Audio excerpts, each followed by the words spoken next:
Alden with short update.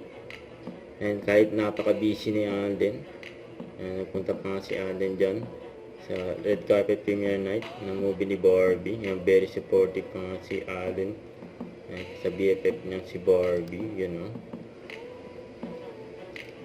Congrats. Congrats ni Alden si Barbie.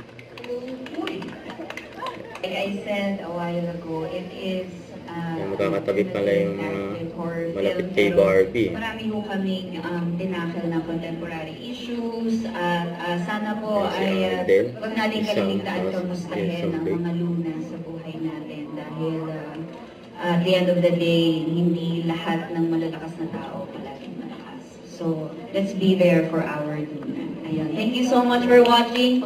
Please do help us promote our film, P77, July 30 na po, out in Cinema Station. Thank you! Tumayo na si Alden. I-congratulate si Barbie. Hello! Hindi pa ako makalap ako dito! Hello! Yan o.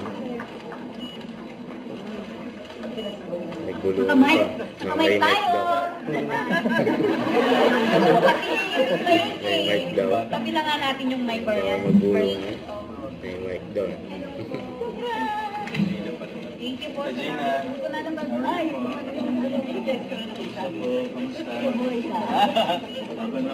Pinuntahan nila Alden sa Barbie, mga bisita. At si Alden ay bisita rin. Ang ganyan ka-friendly yung mag-BFF eh.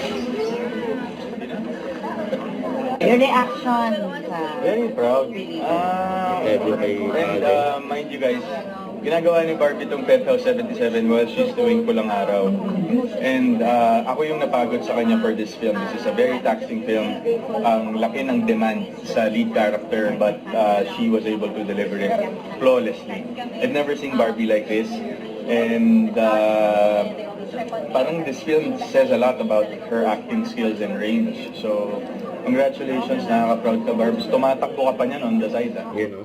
Don't forget to subscribe, click the notification bell for more update. This is Sweet Short Reaction Vlog. Stay tuned for more videos.